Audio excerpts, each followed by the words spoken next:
Is God a physical being? Welcome to Aquinasaday 17. Happy feast of Pope St. Sixtus II and companions. Today we ask Aquinas whether God is a body. And he answers from Summa Prima Pars, question 3, article 1. And so he wrote, we proceed thus to the first article. Objection 1. It seems that God is a body. For a body is that which has 3 dimensions. But Holy Scripture attributes the 3 dimensions to God, for it is written, He is higher than heaven, and what will thou do? He is deeper than hell, and what will thou know?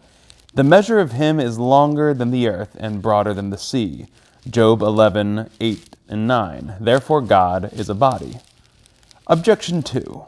Further, everything that has figure is a body, since figure is a quality of quantity.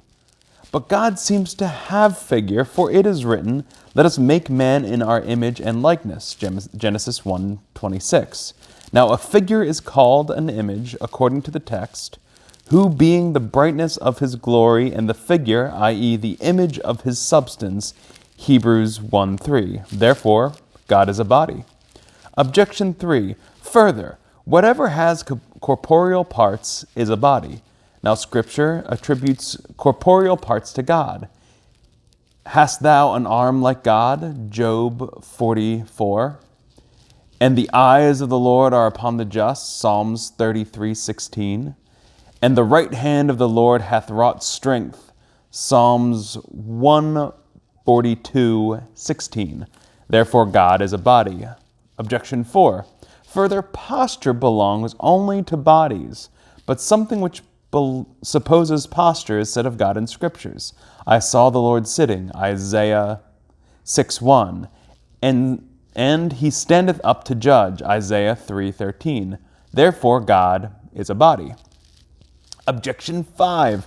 Further, only bodies or things corporeal can be a local term, where from or whereto.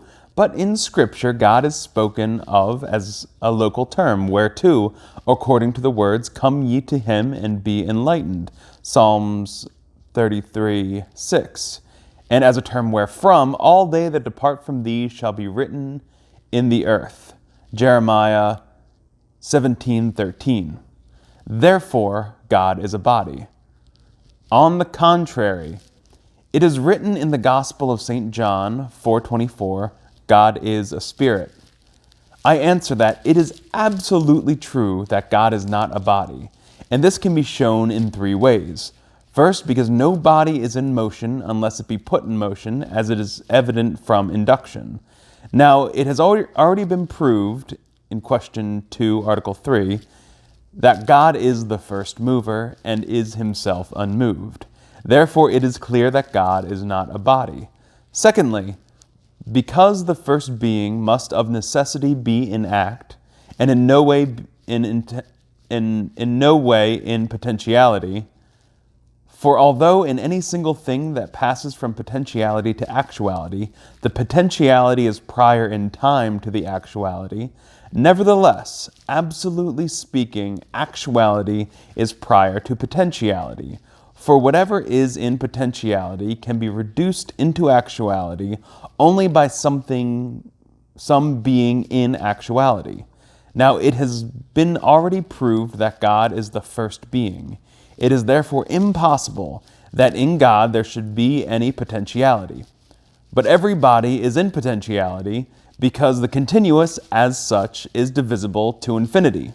It is therefore impossible that God should be a body. Thirdly, because God is the most noble of beings. Now, it is impossible for a body to be the most noble of beings, for a body must be either animate or inanimate. And as an animate body is manifestly nobler than any inanimate body, but an animate body is not animate precisely as body, otherwise all bodies would be animate. Therefore, its animation depends on some other thing, as our body depends for its animation on the soul. Hence, that by which a body becomes animated must be nobler than the body. Therefore, it is impossible that God should be a body. Reply to Objection 1. As we have seen above, Question 1, Article 9, Holy Writ puts before us spiritual and divine things under the comparison of corporeal things. Hence, when it attributes to God the three dimensions under the comparisons of corporeal quantity, it implies his virtual quantity. Thus, by depth, it signifies his power of knowing hidden things. By height, the transcendence of his excellent power. By depth, the duration of his existence. By breadth, his act of love for all, or as says Dionysius, Divine Names 9, by the depth of God is meant the incomprehensibility of his essence, by length the procession of his all-pervading power, by breadth his overspreading all things, inasmuch as all things lie under his protection. Reply to Objection 2. Man is said to be after the image of God, not as regards his body, but as regards that whereby he excels other animals. Hence, when it is said, let us make man to our image and likeness, it is added, let him have dominion over the fishes of the sea. Genesis 1:26. Now man excels all animals by his reason and intelligence. Hence, it is according to his intelligence and reason, which are incorporeal, that a man is said to be according to the image of God. Reply to Objection 3. Corporeal parts are attributed to God in Scripture on account of his actions, and this is owing to a certain parallel. For instance, the act of the eye is to see, hence the eye attributed to God signifies his power of seeing intellectually, not sensibly, and so with the other parts. Reply to Objection 4. Whatever pertains to posture also is only attributed to God by some sort of parallel. He is spoken of as sitting on account of his unchangeableness and dominion, and as standing on account of his power of overcoming whatever withstands him. Reply to Objection 5.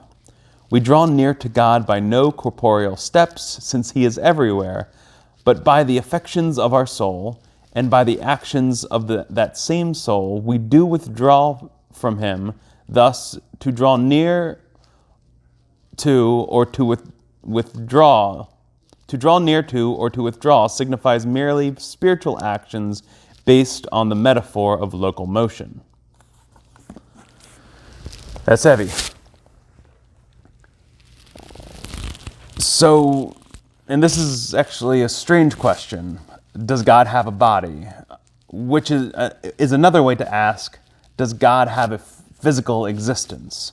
The Christian answer can get a bit confused with the dogma of the incarnation.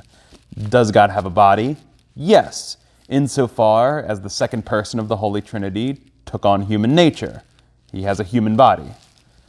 But God as God is spirit, incorporeal, no physical existence. And on that account is greater than any physical being. That's sometimes the part that can be a little hard. And it's hard for the modern mind to understand, but spiritual things for St. Thomas Aquinas, for ancient philosophers, for most medieval philosophers, until kind of the prevalence of the scientific method as the